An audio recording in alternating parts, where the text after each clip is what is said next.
and scroll. Talk and scroll. Talk and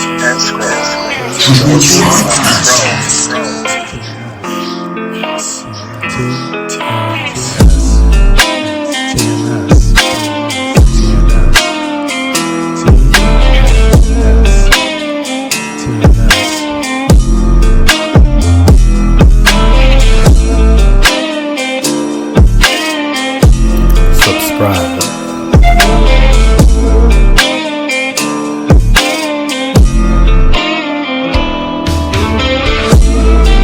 What's going on? This is TNS, Time and Space, and I would like to welcome you to episode 16 of Talk and Scroll. Before we begin, I would invite you to like, comment, and subscribe, and make sure you hit that bell notification so you can be made aware of any time that I post new content. But anyway, now that the housekeeping is done, I would like to get into this particular article. It says the Oklahoma governor signs law banning non-binary birth certificates. So let's get into it. As you can see, I'm not going to read it verbatim. You can do that yourself.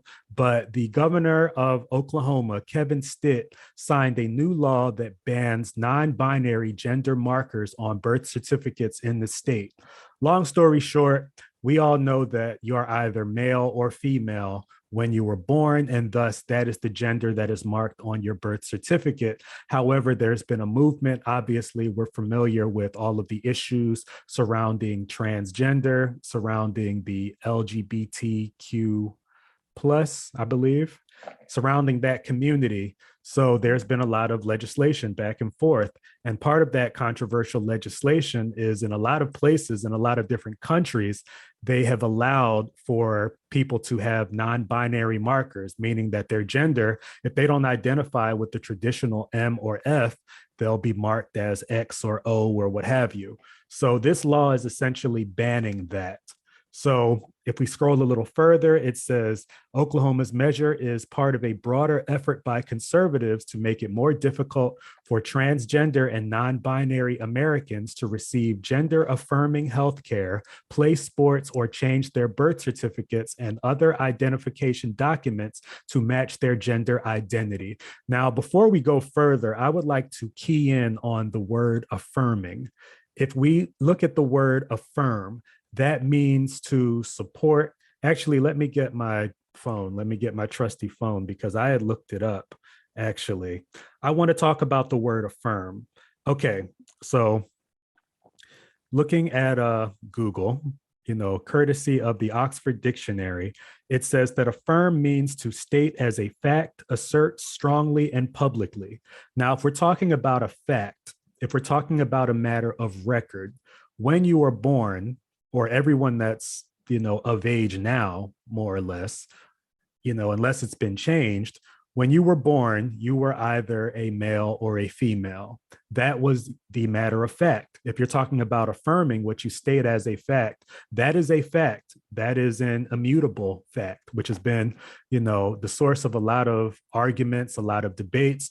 But the fact remains, when you were born, that's a matter of record. You have your birth record, your birth certificate. You are either identified as a male or female.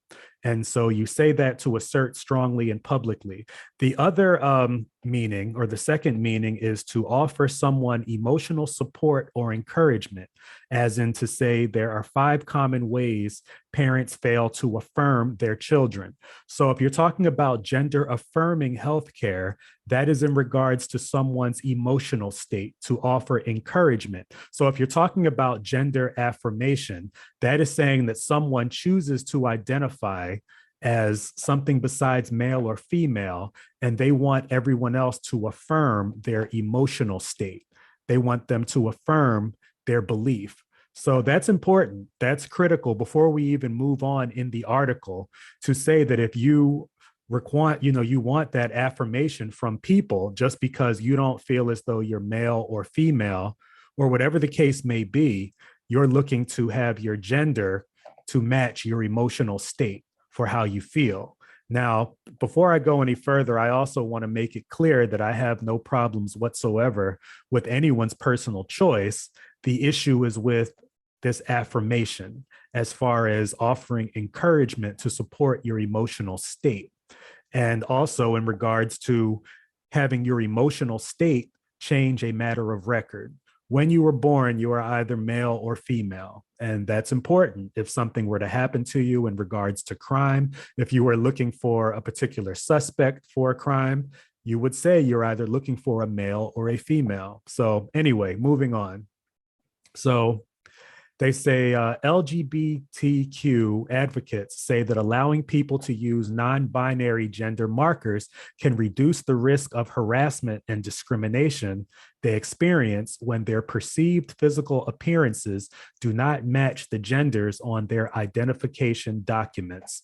So ultimately, perception and identification, that's a survival mechanism. Even from prehistoric times, human beings have been gifted with a consciousness to perceive the world around them. So I don't think it's discrimination to perceive someone as male or female. Not that we should always go by our perceptions, but it's human nature. It's human nature to group things to make sense of the world around us. That is what we are wired to do. So, and then moving on, it says transgender youths make up a tiny fraction of kids in the US. The US Centers for Disease Control and Prevention has estimated less than 2% of high school students identify as transgender. And then the article goes on to say that this group already struggles with higher rates of depression, anxiety, and suicide. Now, I don't want to offend anyone, so I'm walking a bit of a fine line here. But I would have to say, you know, without being a scientist, that it's worth considering whether or not the struggles with depression, anxiety, and suicide are a symptom of a deeper problem or a deeper issue or a deeper mental condition. If you have gender dysphoria, for example, I don't want anyone to think that that's hate speech, but that is a valid term. That's a valid medical term, gender dysphoria.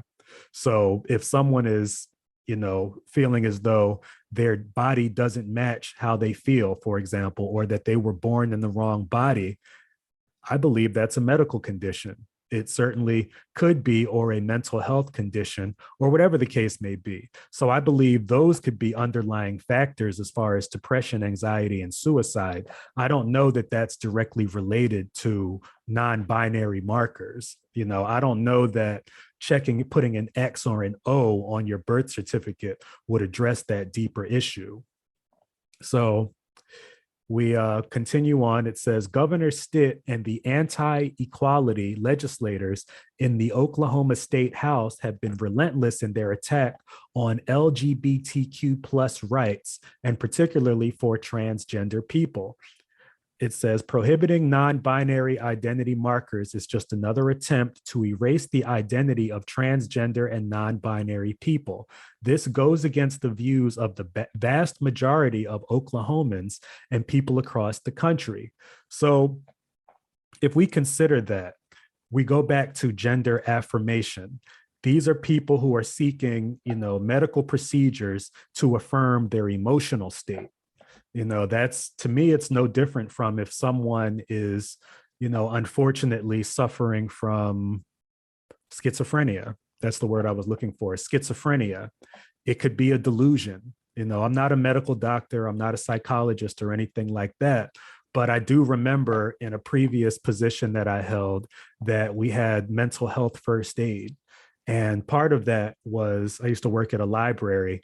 Part of that was that if you dealt with a patron who was having some mental health issues, that we were always instructed to not give in to their delusion. So again, that would be like someone who has schizophrenia.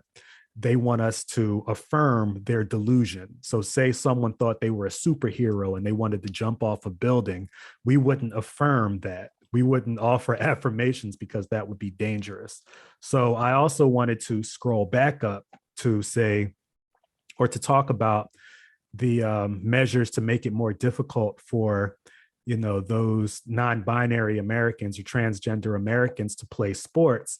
I believe that ultimately that's not the case. You know, if you've read anything about that, so using Leah Thomas, for example, the NCAA Division I swimmer who won the women's freestyle swimming champion, nobody said that she couldn't compete, But the idea is that you should have to compete, against your biological sex. So no one is stopping any transgender or non-binary people from playing sports. The issue is, when you have people who were born as men competing against women, and whether or not, hormone therapy can level the playing field, so to speak. So if someone is a transgender male, for example, if someone is a transgender male where they were born a male and they transitioned to become a woman, what people are saying is that transgender male should compete against men. They're not being restricted from playing sports. It would be different if there was a law that said anyone who is transgender or non-binary cannot compete in sports. I don't believe that that's the case. And I also don't believe that you can change your birth certificate because that's a matter of record. You can't change your birth certificate anymore. I mean, you can't change the date of birth on it. You know what I mean? You can't identify as someone 20 years younger than you truly are. Even if you affirm in your mind, if you believe that you're 21, you can't decide to be 21 when you're 45. That's not something that can be decided. So I think that's the main issue that I wanted to discuss. And then I want to close with this, where it said, transgender people are some of the bravest Americans I know. This is a quote from President Joe Biden. And our nation and the world are stronger, more vibrant, and more prosperous because of them. To transgender Americans of all ages, I want you to know that you are so brave. You belong. I have your back. Everyone belongs. Everyone most certainly belongs. However, I believe that if we want to talk about people belonging, I believe there's also room for people who push back on the idea that you can change a matter of fact, that you can have someone's desire for affirmation supersede a matter of record, a matter of fact. So that's what I wanted to talk about. Ultimately, I'm not against anyone. And if we're talking about being inclusive, then we have to allow room for different views. But anyway, this has been another episode of Talk and Scroll. Y'all take it easy. Yeah, I wanted to determine if all this affirming is something I could learn, or maybe I discern it, maybe I could turn it into a teachable moment. I could speak for the moment, or I could speak forever, or I could see forever. Maybe I could think about the facts, or maybe it's something where we relapse and maybe need recovery. People wouldn't f with me, all because I'm telling truth, so I do it in the booth. I had to tell other people it's not about your feelings. You gotta think about the deeper things that you concealing, or maybe what I'm revealing. You on the ceiling, really looking at ceiling fans, really couldn't feel it, fam. You wanna talk about the way you was talking about it, and now you crowd around it, mystery shrouded, all in your brain frame, trying to maintain. Gotta know it, gotta show it, gotta get in touch with yourself, loving yourself. Put it on the shelf. If you got that criticism, it's TNS. I be killing it with lyricism. It's TNS.